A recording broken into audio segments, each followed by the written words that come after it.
Joe has the heart and the brain of a comic, man. Yeah, you do. Comedian. Yeah. But I got to tell you have all that talent with music, or else you could, be making no money being a comic. Yeah. You know what? If I had somebody to write me some material, I could be a comic. You know what I mean? If me too. As a musician, I need more assurance that I know it's going to work. Like, so when you go in to play music, if I'm playing a black audience, right? There's certain songs I know these are going to work. I'm right? Like oh yeah, like if it's a like a black audience my age, I know. Well, Brick House has kind of been overdone. Mm-hmm. You know what I mean? But I know that I can play Easy Like Sunday Morning and it's going to work. I know that I can play some Ohio Players. It's going to work. I know I can play anything Marvin Gaye. It's going to work. If they're a little bit older, I can play, Last $2 by Lattimore. There's some assurances I have playing music. I'm more confident there because I've been doing it for so long. Yeah. I wouldn't have that confidence with comedy. Yeah. I think I could do it. I would need those assurances for myself that like these things are going to work. You know what I mean? Right. Yeah. But in terms of like knowing what's funny and like making people laugh amongst people that I'm comfortable with, yeah, I got no problems there. Right. You know what I mean? But I take my hat off to people like you who can go to people that they don't know in any situation. But it's similar like to what you just said, where like when I look at a crowd, if they're all like gray hair, older, there's walkers in the aisle, do a joke. Yeah, do a street joke. Right. Mm-hmm. I mean, people my age, I'll do the dad stuff. Mm-hmm. Mm-hmm. If they're younger, I'm fucked.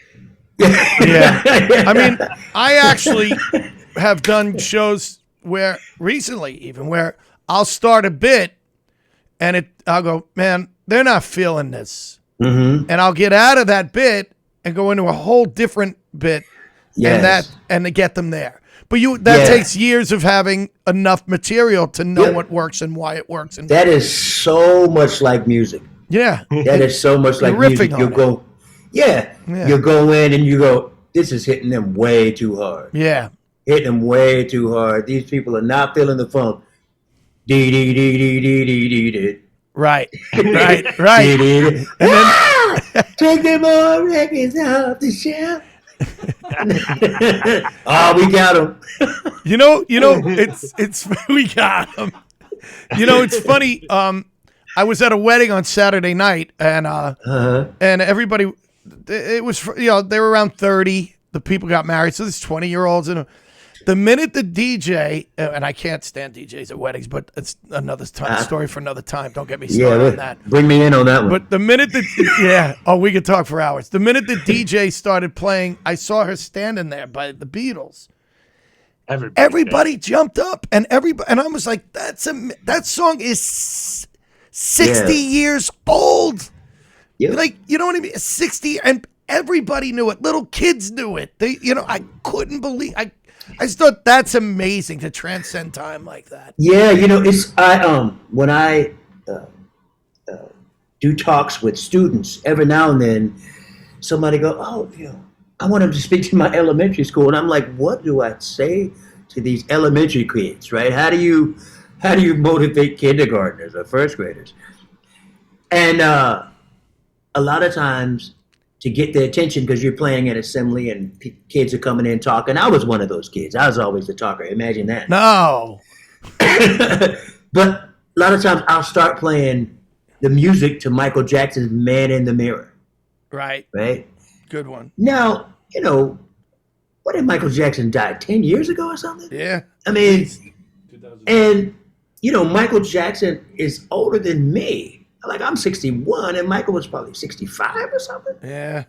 So these kids, there's no way that they grew up on his music.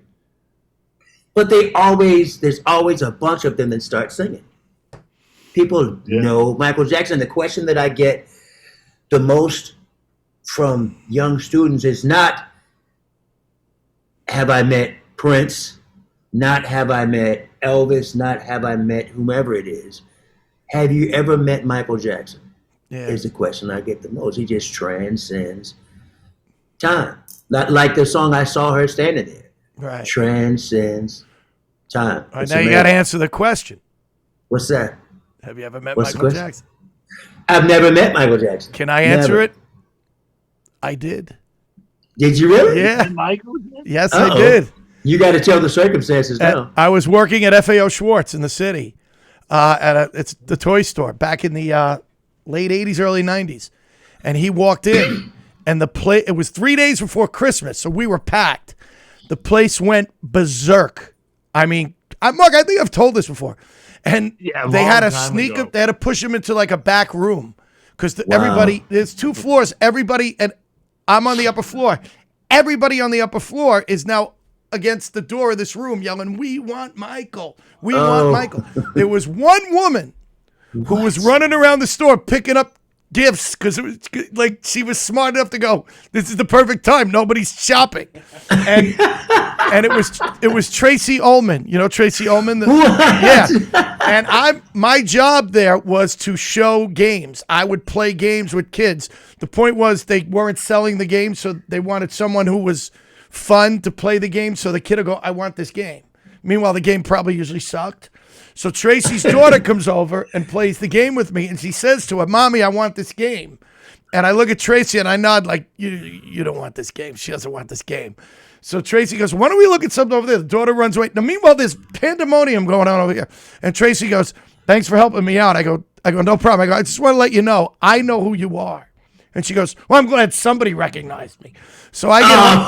So they closed the store early, get everybody out so Michael could walk around. And he ended up coming over. He had 2 little kids with him. They played the game with me, so I got to meet him that way. I go home that night. My roommate, the guy I was living with at the time, I go, "Dude, man, you're going to believe it. Michael Jackson, Tracy Ullman." I tell him the whole story. We put on Letterman. Who's on Letterman? Tracy Ullman. What story does she tell? That story. Oh, wow. And she said only one guy recognized me. He was working at the store. And I'm like, how weird is that we had she actually said that to me, to Letterman. That's a story of so many things. Now, 15 years later, I'm working with this actress, Finola Hughes, who was best friends with Tracy Ullman. I tell her the story. She calls Tracy, and Tracy goes, "I completely remember it. I remember." "How do you forget Michael Jackson?" She goes, "I remember the guy. I remember exactly what you're talking." Isn't that weird? She remembers nobody knowing who she was. Yes, she did. Yeah. That was Jim Belushi in my story. But Mark, she said some lesbian recognized her. Oh. That's a callback to season 1. I used to constantly call Richie a lesbian. That is even funnier. When I had long hair when I was younger, I had a guy that I could not convince that I was not Rick James. He knew I was Rick. I had the hair. I tried to tell him I wasn't. And after a while, I just thanked him. "Thanks, man." Thanks, man. Thanks for the music, Rick. Yeah, and then I was in the Dominican. Richard Sherman was having, so there's a lot of celebrities in town. I wasn't there for Richard Sherman's wedding, but he was getting married, and there was a guy who knew I was Floyd Mayweather. And I'm like, first, Floyd is probably 30 pounds lighter than me. And second, aside from me being bald, I look anything like Floyd, man. Oh my goodness. And again, I couldn't convince him that I was not Floyd. So. I had a lady do that with me, but she thought I was Vince Gill. Yeah. I see it. She was like, "Just sign this napkin." I was at a casino in Syracuse, New York, and she was like, "Just sign it. I won't let anyone know you're here." That is like, so funny. I go, "Who do you think I am?" And I kept asking, and she's like, "I know who you are, Vince. Like, just sign the napkin." And I went, "All right." That's funny. It's funny. People in fame are funny. Like people they don't know who you are. But sometimes if they think that you're famous, they'll try to give you that famous treatment anyway. Like, you don't even know who I am. or like I sometimes I go to speak in schools and they'd hear somebody's coming, and like somebody would come up and go, "Are you famous?" I was like, "If I was famous, you'd know who I was." Like if Beyonce was speaking at your school, you just go, "Beyonce!" You ain't go, "Are you famous?" It's like I know you're famous. But... If you got to ask a question, you already know what the answer is. Yeah, but sometimes people just they wait for you to give them familiarity so that they can then behave accordingly. Like it was a Steve Miller concert, and me and some of the band were hanging out. Somebody saw us sitting there, and somebody was like, "Are you guys in the band?" We sort of detected that part, and she was like, "Which one of you is Steve?" She looked at me and go, "Are you Steve? Are you Steve Miller?" And I said, "No." I said, "Steve is taller than me." Only difference. Yeah, Steve is taller than me. My biggest fan, right? And we're about an hour in. We should get started.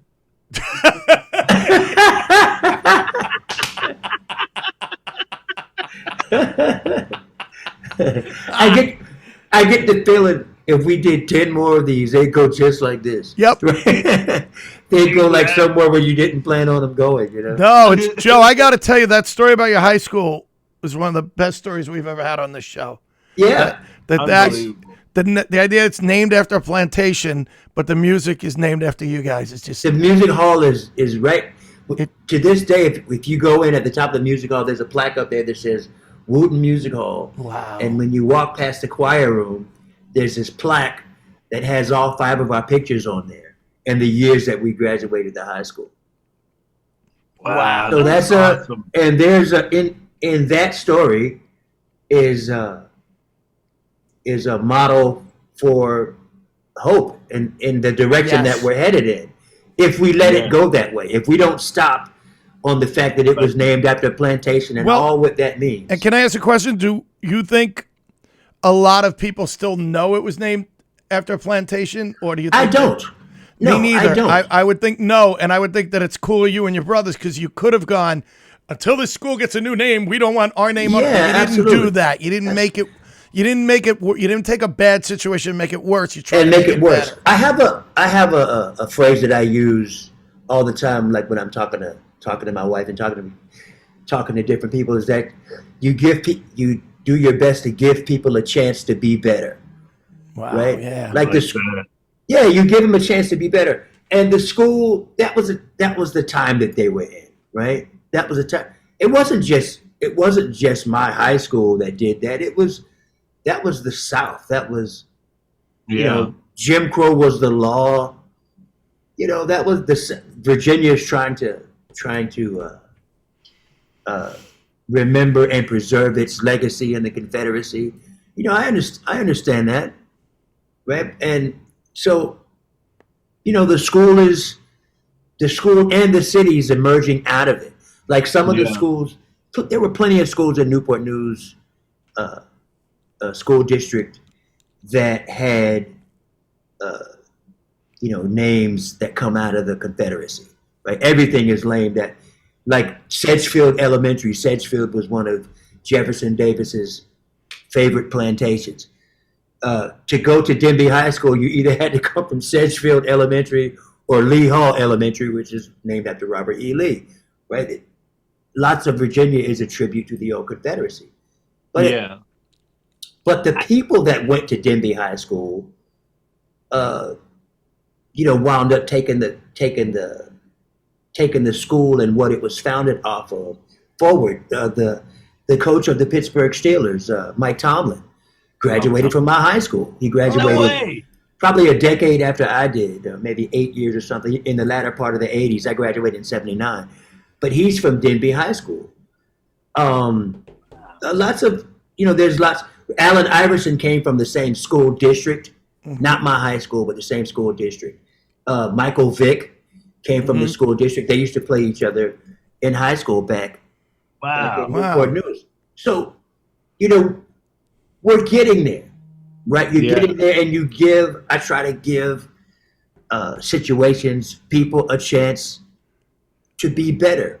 There's a balance of holding people accountable and giving them a chance to be better, but you try not to make things worse. So one of the things that I do a lot of, I study a lot of history, and I look at a lot of current events, because similar to what you guys do for the sake of humor, putting things in context, I'm doing it for the sake of trying to be a person to help things be better, to understand where we've been, where we are, using that juxtaposition to find out the best way to go forward. I do think there's a lot of we shouldn't erase history. We should learn from it. Absolutely. But you're absolutely right. But just in the same way that there are people who are talented and there are artists. A person who's talented is good at something, but an artist is good at taking what they're good at and getting a listener or an audience to receive it. That's the difference between a talented person and an artist. So there are people who know history, but not everybody who knows history is good at getting people to receive it in a way that doesn't feel like you're accusing them of something. You see what I mean? Yeah. So cultural history, a lot of people don't want to, especially as it pertains to Native Americans, Black people, immigrants. A lot of people don't want to broach that subject because they feel like any minute you're going to call them a racist, right? Yeah. So we need more artists of history, artists of history telling, to be able to say it because history is actually inspiring if you tell it right. Like I had a chance to talk to some students at the University of Tennessee, Chattanooga, UTC. And I said, I'm going to talk to you about some stuff, and I'm not telling you this to accuse you of anything. I said, I'm talking to you and telling you these things because these are some things that need solving, and I feel like you're the solution. So my generation, we're stuck in the mud. The generation before, they're stuck in the mud. But your generation, you solved a lot of these problems amongst yourselves, but you're going to need to be the ones to fix them going forward. And then I talked to us about the origin of the country, some income inequality, and the responses that I got back from them, they were inspired. They liked the fact that I started the conversation off telling them, I love your generation because I think your generation is the solution. I recognize that a lot of people from my generation talk down to you as if there are things that you're missing before they ask you to fix their iPhone. I said, you just described me. Yeah. Yeah. It's like we'll talk. My generation will talk down to your generation and then ask you for help. And I said, I think that your generation is smarter than we give you credit for. But the responsibility of my generation is to give you better perspective because I've been here long, right? So, I talked to them about the origin of the country, how when immigrants came over, slaves were freed, they were just giving away land to immigrants, right? Right, the homestead, they were just giving it away an average of 150-acre plots, while at the same time denying land to former slaves, taking land from Native Americans. So I said that creates. I said if you play Monopoly, you move forward by buying property, right? So you get an immigrant or a white person gets a chance to get on the Monopoly board early, and Black people don't get a chance to participate. So that starts the wealth gap, not just the income gap, but the wealth gap. Flash forward, here comes the Depression. Everybody's pouring the Depression. the solution to the depression is FDR. FDR is building everything. He's building suburbs. What the caveat is, you can't go building suburbs that we're going to integrate.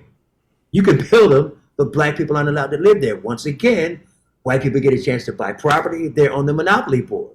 The wealth gap goes. And black people go to the part of the cities that we call the inner city. They're still there, right? The inner cities are still there. So it's not necessarily that it's the country racist. That misses the point. There's some racist people. Racism is a problem. It'll probably always be a problem. But the problem is the fact that these structures, like the inner city, is still left over from when racism was the law. Right. Racism not the law anymore. But the inner city is still there. Property value is low. So property taxes don't get you much, which means you have inferior schools, underpaid teachers, lead pipes in a lot of the buildings, pipes that are buildings that are run down, not because racists are running around screaming the N-word, but because of these things are left over from when racism was the law. So I say your generation, I feel like you'll fix it if you know that's what the problem is. Yeah. Right? That inspires young people to go do what's right, as opposed to your people did this and We your need to people help did fix that. the schools, not make hashtag movement. That's right. These people are very annoying. That's a perfect circle. We got to close on this. That's great. Yes. Joe, thank you so much. Joe, again, we got to have you back on. Man, we got to continue. Talk about Australia. We didn't even, man. Let's talk. We never got to it, did we? Yeah. We're gonna have the keyboard player from Steve Miller on. Problems. We're gonna have the keyboard player from Steve Miller on, and we're not gonna talk to him about Steve Miller at all. Well, next time I'll let you guys talk first. No, you won't. No, you won't. Yeah, I just. You know don't why? Hold me to that. You know why? Because you're a nagger. Yeah, I'm a nagger. I'm negative. Joe, I've never worried more about saying a word wrong in my life than just right then. Listen, I'll defend you all day long. Thank you, brother. Man, you were tremendous as usual, man. I can't wait to meet you, man. Well, I mean, so what part of the country are you in? I'm in Long Island. Oh, we're playing Jones Beach. When?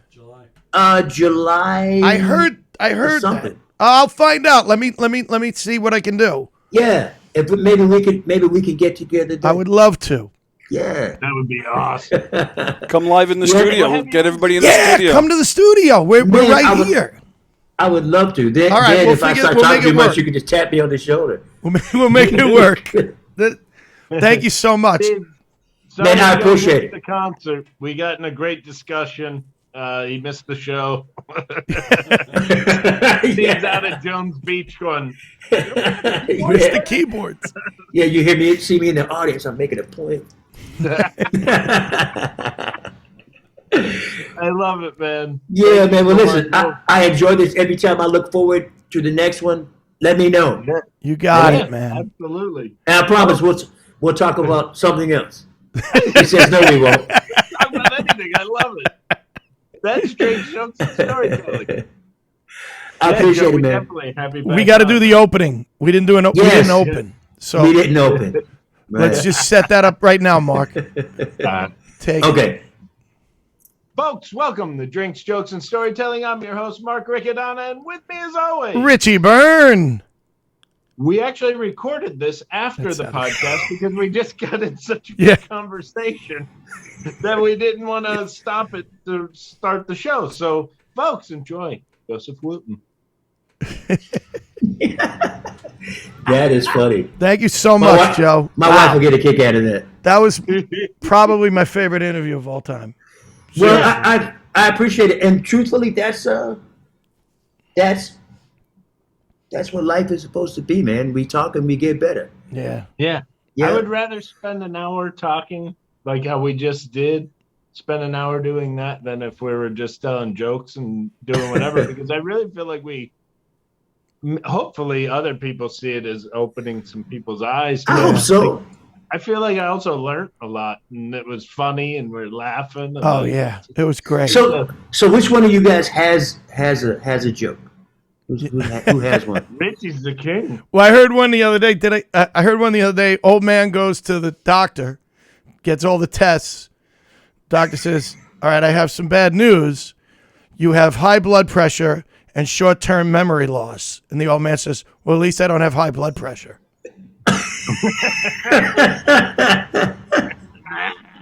That's good. I heard one similar. The doctor says, he goes because he's not feeling well.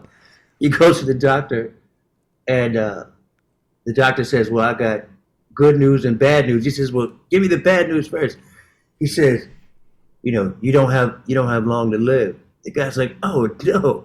He said, "I don't have long to live. Like, how long do I have?" Doctor says, 10. He's what, 10 days, 10 months, 10. I don't want it. 10. Doctor says, 9. 8. All right, I got one more. Doctor walks into a hospital room and just a head, a man's head in the bed. There's nothing but a head. The doctor looks at the head and says, "The good news is we got it all."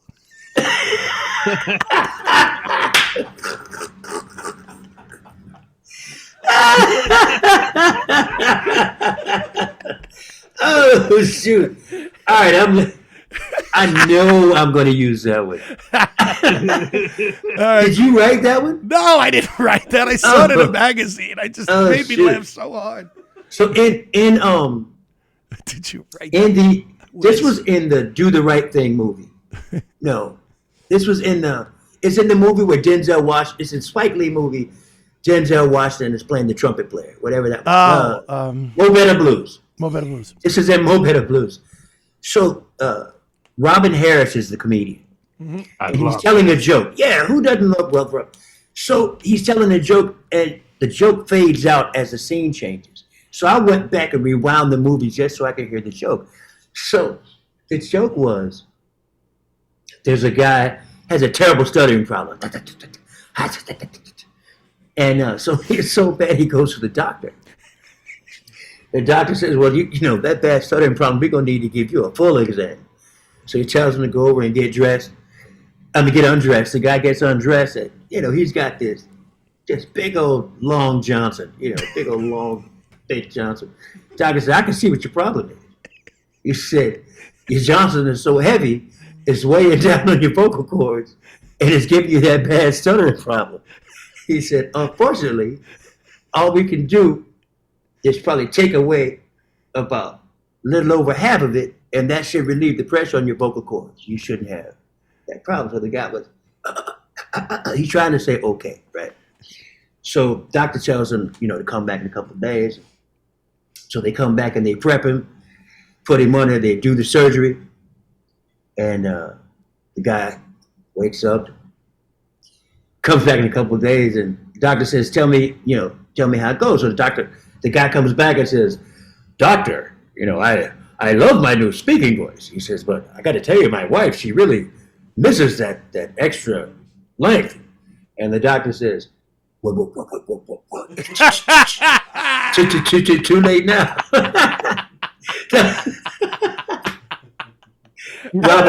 Robin Harris's joke. My friend, I stay at his house all the time. He worked. He used to produce the HBO One Night Stand. His guest room is the set from the Robin Harris One Night Stand. It has the Help Yourself gas station. Help Yourself. Yeah.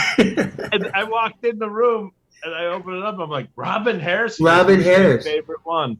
Because I produced 20 One Night Stands. Robin Harris was my favorite. Yeah. Robin Harris was a funny guy. He lost Saturday Night Live, right? He couldn't read.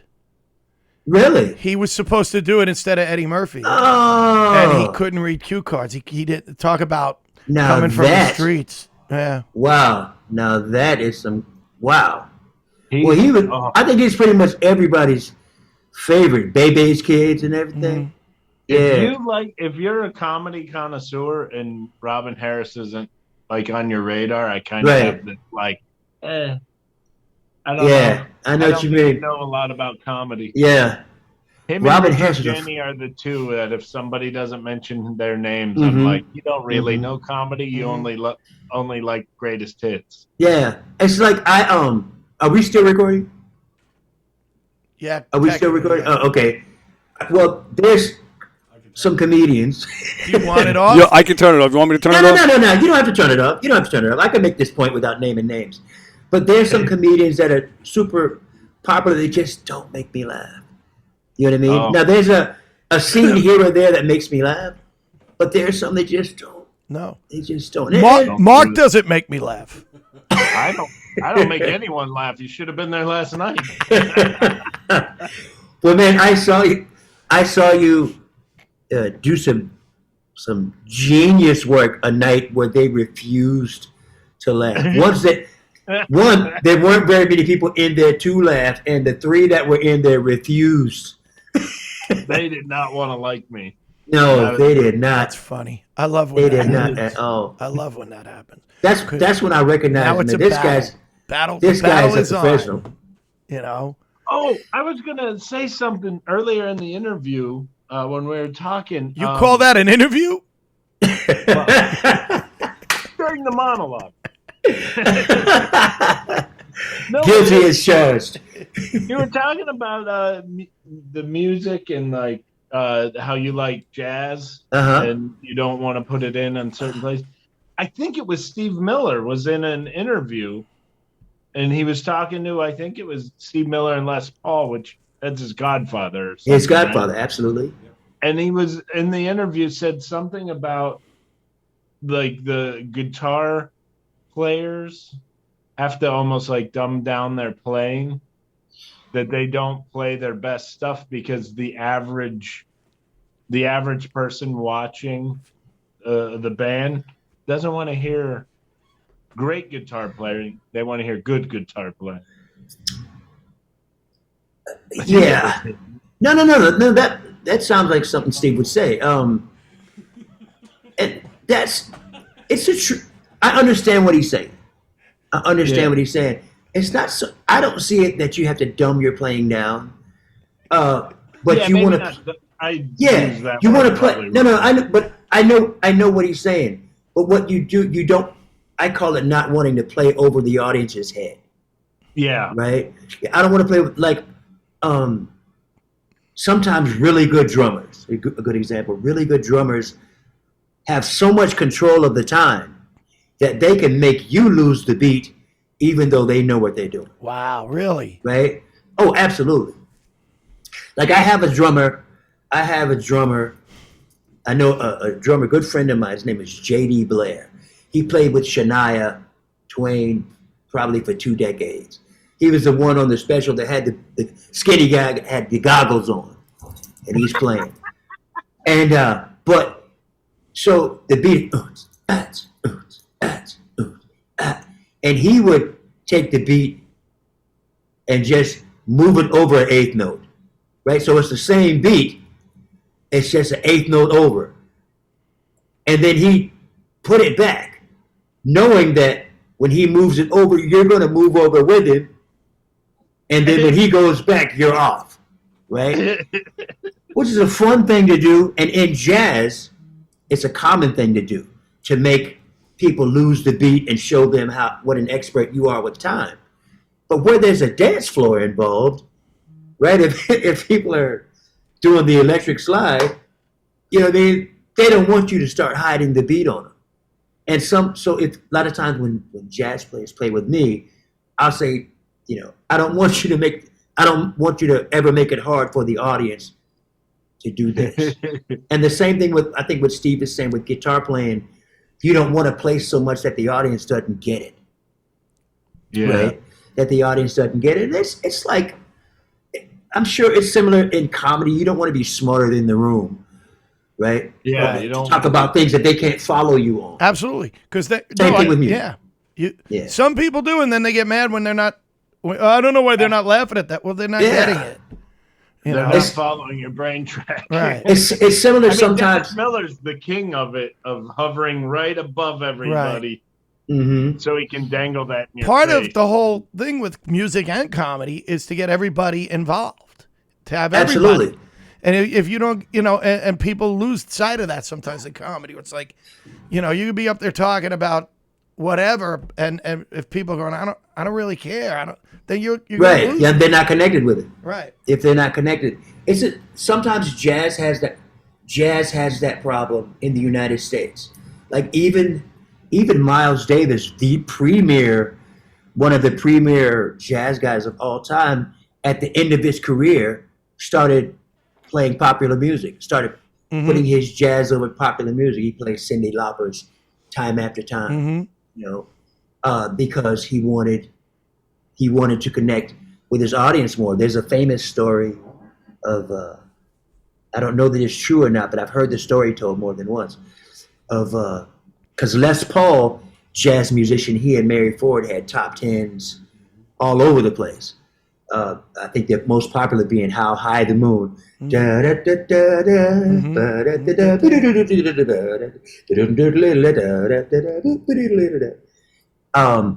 Miles Davis had much more acclaim, not as many record sales. So as the story goes, I don't know that it's true or not. Miles says, Les, man, you gotta tell me how to get some of those hits, Les. And it's reported that Les said, play the melody. Right? Stop playing over people's heads, play the melody. Wow. And I don't know if that's true or not, but there's something to learn from it. Right? Yeah. Well, it's the difference between, what's his name? Woody, who's the famous filmmaker? Woody Allen. Woody Allen versus Adam Sandler. Yeah. Sandler makes $1 billion more per movie Yeah. than Woody Allen. But everybody loves Woody Allen movies and makes fun of Adam Sandler movies. Yeah. Yep. And it's like, if you can find a middle spot, you're the man. Yeah, no doubt about it. I gotta admit, every time I see him running up to the golf ball, getting that running swing or whatever the name of that movie was, but I can't stop watching. Happy Gilmore. Yeah, Happy Gilmore. There you go. We named my new dog after him. Did you? Here we go.